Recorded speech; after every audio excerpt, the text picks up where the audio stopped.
Welcome, everybody, to QBSN, the podcast. I'm your host, Trenton Hill. It's been a little while since I've been on the podcast, but I'm so grateful to be back here. Normally, I'm behind the producer's desk, but today, Pat is off at Atlantic City with the women's basketball beat staff. And today, I have my guest, Hayden Widman, here, and we are going to be talking men's and women's ice hockey, looking into the ECAC and where they can go from there. So we're going to start off talking about men's ice hockey. What do you think they got to do, Hayden, to come out and be successful looking into this ECAC tournament? Personally, I think it's pretty easy. They have the goal scoring from Ethan Wienbach. You got to really figure out that goaltender situation. Quinnipiac hasn't been famous for their goaltenders, and this year it has been showing that they've been struggling. Silverstein, not great play against Cornell, but really good last week against Harvard. Matej Marinov didn't really do good against Dartmouth, so you really don't know who to go with in the ECAC tournament. Luckily for them, they will play the lowest seed in the first, or I guess they're the second round in the tournament, as they get a bye in the first round, and they have been pretty good at home. But I think they just got to figure out their goaltender situation if they want to go win the ECAC championship for the first time since 2016. Yeah, and I think that's something that the Quinnipiac community has been talking about for a while now is how is Quinnipiac going to figure out this goalie situation? And I think that's one of the things with hockey is when you have a goaltender who's hot, there's really, you can keep going. I mean, you look at professionals, you look at other college teams, they have a good goaltender. And it's not to say that we have bad goaltending because they've had stretches where they've been phenomenal. Certainly. They've had shutouts, all of these things. But I think that consistency is something that Quinnipiac has been looking for a while. And right now, especially when you're going towards the end of the season, consistency is something you really want to see out of your goaltender. And I think that that's tough because they have so much talent on the scoring hand and on the defensive end with Groenwald. And I think that that's kind of their missing piece. And I think that that's what separates them. And if they can get around that missing piece and continue to be productive, I think that you're right. You know, it's pretty easy. So I don't know. Who would you go with based off of you seeing? Would you throw Marinov in net, or would you throw Stein in net? Marinov, his last game just against Dartmouth didn't really show me anything. Showed me that maybe he shouldn't be playing. I think he does have the potential, and he has showed it in the past. But Silverstein played a really good game against Harvard, and I think you just keep on rolling with him until he eventually loses it. Mm-hmm. Hopefully he doesn't, but if he loses it, hopefully Marinov will want to keep it. Yeah, and I think that it's difficult, especially as a goaltender, because there's a lot of pressure, especially when you're on one of the top teams in the nation. Can be that's not an easy thing for any goaltender to deal with, especially with not being able to get that flow, especially with them switching back and forth between the two goaltenders. So it can be difficult. You could have one bad game and then you might be out of the net for a while, and coming back in and trying to be that consistent, it's definitely tough. So I think that I would have to agree with you. We keep rolling with what's working, and that Harvard game, definitely you see a better goaltending performance than we've seen recently, I would say, especially with Dartmouth and Cornell. I think that that's where they need to go moving forward, because you look at kind of the midseason or just that stretch where St. Lawrence 7-0, Clarkson, obviously that went to a shootout, but Brown 9-1, Yale 8-0, Princeton 2 times 4-1, and then you go into Cornell and 6-1, but then you come out and beat Colgate 5-2, and then Dartmouth 4-7. So it definitely, there's some indiscrepancies there where you look at this Bobcats team, and it's definitely difficult, as I'd say probably from Rand's perspective, to be like, we got Professor Vetriskevich looking in on us. But I think it's definitely difficult to kind of roll with that. And maybe they can get back into that flow, but I don't know. Yeah, I will say I was at that Cornell game. It was honestly not a great game all around. Cornell really figured out how to shut down Ethan Winbach. He really didn't do much that game. And I think that's also another problem is they don't have many people to go to besides Ethan Winbach. And that but who do you need when you have him? You know? Yeah, but if he gets locked down like we saw in the Cornell game, it's going to be a hard team. So is that where you think people like Marcellus and Vidicek and all these other people who were scoring kind of earlier in the season when Wittenbach wasn't, not to say he wasn't productive because he's been productive all season, all year. But we were seeing more of a spread in terms of in terms of goal scoring, where you had, you know, Marcellus and all these other players kind of scoring. So do you think they need to kind of step back up or assist Wittenbach in some sort of way? Yeah, I definitely think that they do. I think the more goal scorers you have is never a bad thing. 100%. Like, you get more goals, that's great. So I think that's definitely something that they got to try and figure out if they want to go win ECAC and even potentially go to the Natty. Mm-hmm.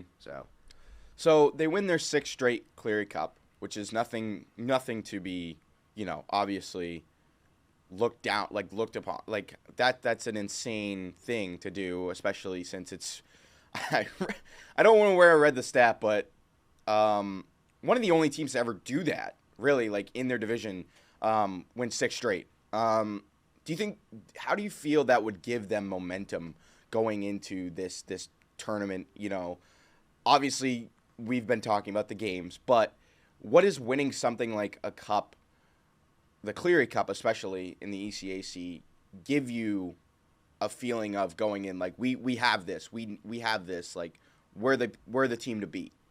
I feel like it honestly it could hurt them. They haven't won with the Cleary Cup since 2016, and so I think a lot of teams are going out there like this is the team that we need to beat. Bring your best game against them, and so honestly, I don't think it's a bad thing that they won the Cleary Cup. It gives them a nice what should be an easy schedule, but I feel like now this just puts a huge target on their back that maybe that they're not ready for. Maybe they are, but I hope they prove me wrong. But I feel like certainly hasn't really worked for them in the past winning. They haven't won since 2016 the ECAC championship. Within the past 6 years, they won Cleary Cup, but didn't show it in the tournament. So this has not been a great team in the ECAC. So maybe I don't want to say the key to winning one of these ECAC is not winning the Cleary Cup, but I definitely agree with you that sometimes when you do win that regular season, you look at the Bruins, you look at Winnipeg a couple of years back. I mean, they win the President's Trophy and then it kind of blows up right in their face in the first round of playoffs. You know, so I think there's the benefits. Obviously, you know, you're supposed to get a little bit of an easier schedule. That first week off. But I do think that makes teams come in with a little bit more of a dogfight in them. You know, they want to beat this top dog. Everybody who's supporting this underdog wants to see, you know, say that 8 seed beat a 1 seed or March Madness when that 16 seed beats a 1 seed. Everybody goes crazy. So I think that, yes, it's great to win these things. I'm very superstitious when it comes to sports and when it comes to hockey, especially. And you see a lot of the pro guys, they don't touch that one. Like, we won that. We want this one. And I think that that's great and all, but I don't know. Like, I see them holding it and I'm just like, no, don't touch it. You know, it's like wait for the real one. You want the big one. You want the NCAA one. You know, you want that ECAC one, you know? Yeah. So I always get like, but I understand the excitement, the joy. It always feels great to bring home hardware, you know, especially every year. But, you know, that superstitious side of me is like, no, don't do it. So, yeah, I think that you've got a point there, but I think this is they're different. You know, they've proved time and time again different things. I mean, you look back at some of the early episodes, and we were sitting here and we were like, oh, we don't even know if they're gonna make, you know, this. We don't even know if they're gonna do this, because it was rocky at the beginning of the season. Really, I mean, it was up in the air. They were winning games they were supposed to win. They were losing games they were supposed to win. So I think now we look at them, they're like, okay, this team's good. This Quinnipiac Bobcats team is good. They've got the tools. but it's how they use these tools that I think is going to set them apart in this ECAC tournament. So yeah, they just can't have a down game through this whole tournament. No. Yeah, I think roll off of what you've been playing, roll off of Harvard, and try and take that momentum to the championship, and then from there, that's when you get to the tough teams. That's when you get to it's anybody's game, because that's NCAA, that's best teams. So let's kind of shift gears to the other team here. Our women's ice hockey team has been crushing it all year, as well as obviously LaMarche, and we can focus on those early playoff games with Brown. I mean, scary for a lot of they obviously they would make the NCAA tournament, but I mean that was scary as a Quinnipiac women's hockey fan. I think obviously that first game and then the second game would just whoa, like that took I think everybody back a little bit with dropping that game.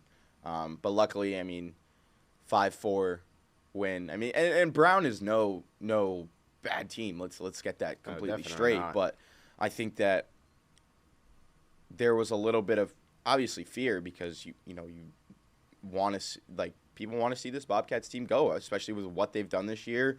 I mean, Felicia Frank, ECAC goaltender of the year, it's and Kaylin LaMarche, obviously #1 goal scorer in the NCAA right now for women's hockey. I mean, potential ECAC forward of the year. Exactly. So, finalist.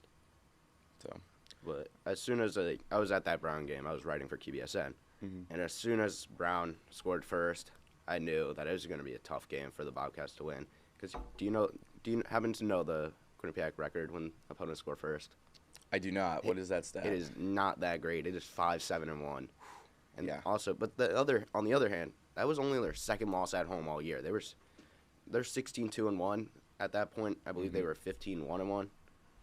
Yeah. So. Yeah. So I think for this women's hockey team going into this first round, or not first round, but the semifinals, and then going into what could potentially be a finals matchup. What do you think they need to carry themselves with, and how they need to play against some of these teams, because they're going up against Princeton, so, and that's actually tomorrow. They're going up against Princeton tomorrow, in Lake Placid. Let me tell you, that arena's beautiful.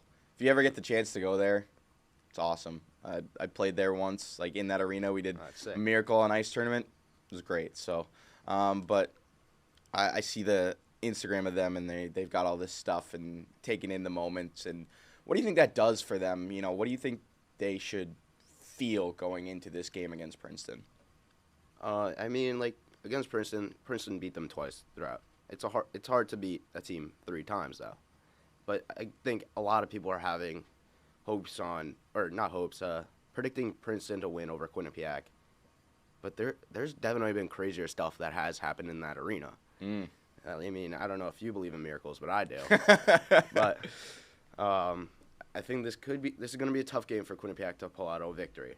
But I do think it's definitely possible. And then it's Yale versus Cornell on the other side. Probably going to be Yale, but it could be Cornell. Yeah. And they beat Yale 2 times. Again, could be a toss-up. Yeah. The last game that they played, both goaltenders on both sides played incredible. Yep. And if it wasn't for a Kaylin LaMarche heartbreaker at the end, yep. with the Selly. On Valentine's Day. Yeah. That's a game that Yale probably ends up winning. Yeah. So. I think that I agree. I'd have to agree with you. I mean, we've seen a lot of things. I mean, obviously there was a stretch where this team felt like they were unbeatable, in ECAC play.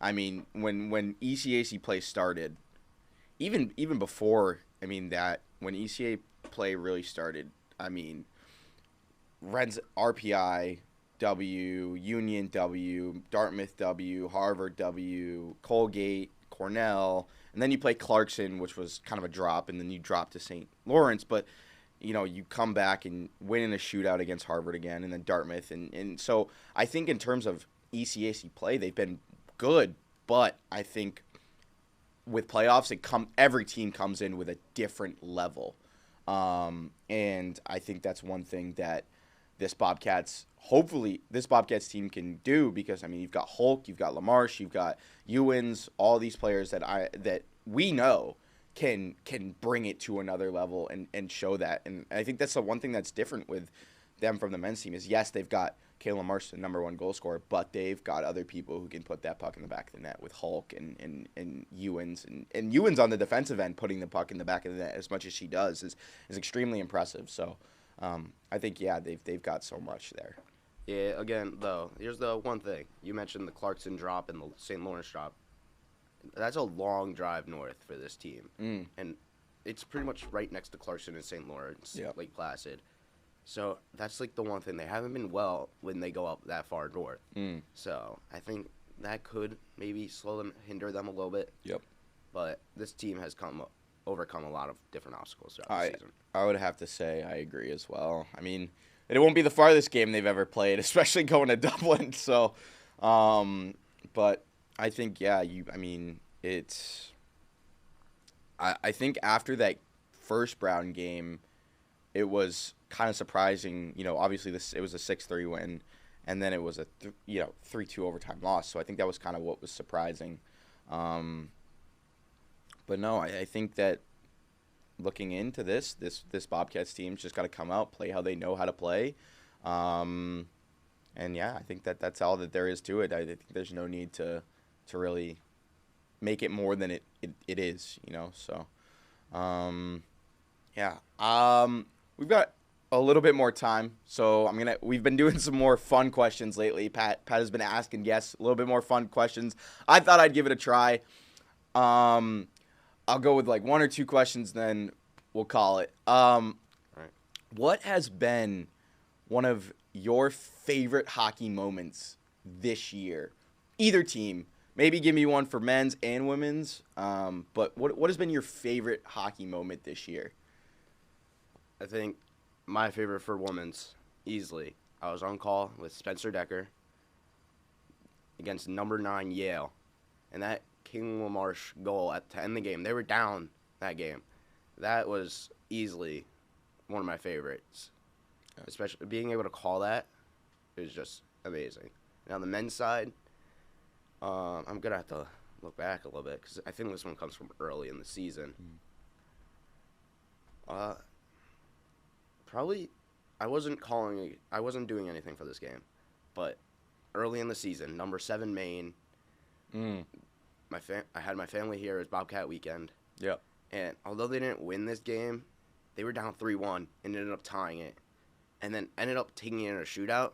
But it still goes down as a tie. Yeah. But that was definitely probably my favorite men's game that I've been to. Yeah. I think for me, my 2 favorite moments that have been this year are, I've caught a good amount of games, but I think the two of the ones that I just never been around something like that, and I'm grateful that I had the privilege to do photography and videography at those games, was the men's game against BU. I hadn't felt something like that in a long time. That game was packed. And that game was crazy. And being on the glass and the number of goals that were scored in that game and just the huge upset around that game, that was something I'll remember for a long time. And just being right there on the glass with a camera, which is something I love to do, you can't top that experience. And I think even though it was like kind of a blowout win when the women played Union at the beginning of the year, and that was my first ever time doing photo for a collegiate hockey team. And I remember making a post and it getting a like from Kayla LaMarche and Tessa Hulk, and I think that was I was like, all right, this is cool. So those are kind of like my favorite moments of the season so far. And obviously that heartbreaker on Valentine's Day came to mind as well. That was insane. So even that Yale game here, that second Yale game, not the first Yale game, but the second Yale game here was good. Yeah, also like the men's Yale game. Again, I was there as a fan. Yeah. But I think like the one thing that I had a problem with was it was a blowout. I really wanted a close game. Everybody wants that close game. You get to like that 6-0. That next goal is like yeah, we're blowing out Yale. Like, if it's a 3-2 game and you're in the third period and you put the game away, make it 4-2, the stadium goes crazy. Silent, crazy. Oh, yeah. Yeah, before the game, I got a picture with Marie Harden. Yeah. Rand Pecknold gave me a pizza. Yes, I saw that. I love that. Yeah. No, I think overall this year there's been some really memorable moments. And in both of these teams, you look at them and they're both incredible, the level of talent they have on these teams. And, you know, what Wittenbach does, we'll never know. We'll see what he does. Does he stay another year? Does he go right to the NHL? Does he win the Hobie? There's so much. And yeah, I'd say, other than that, I'll ask, will you be going to the men's ECAC? Will you try and get to one of those games? Or I'm certainly going to try to. I'm calling one of the baseball games over break. Okay. That's Saturday. And that game starts at 1, so I might end up having to show up late to the men's game, but I'll definitely buy tickets to Saturday and Sunday. Yeah. Friday, I'm going to be home. I'm going to be packing up. Yeah. I have to wake up early on Saturday to make it here on time. Yep. But I'm going to definitely be trying to go. Yeah. So, all right, well, I think that does it for our episode today. Thank you guys so much for tuning in. It's been a blast. I forgot how fun it was to sit here, be at the desk, but next week, I'll probably be back behind the desk, and your favorite host, Pat, will be back here, and we'll have another guest, awesome guest. Thank you so much, Hayden Widman, for coming in today and talking hockey with me. And yeah, that'll do it for now. Peace. Never mind. Disregard what I said about there being an episode next week. There'll be an episode in a couple weeks because we have spring break.